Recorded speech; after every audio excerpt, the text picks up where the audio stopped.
Hello দিওয়ান, আসসালামু আলাইকুম। আজকে তোমাদের সাথে শেয়ার করছি নারকেলের লাড্ডু।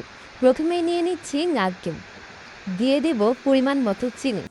আমি এখানে 2টি নারকেল ব্যবহার করেছি, সেজন্য আমি এখানে 1 বাটির থেকেও কম চিনি নিয়েছি। আপনারা চাইলে চিনির পরিমাণ কম বেশি বাড়িয়ে নিতে পারেন। দিয়ে দেব এলাচ থেতো করা, দিয়ে দেব 1 চিমটি পরিমাণে জর্দার রং।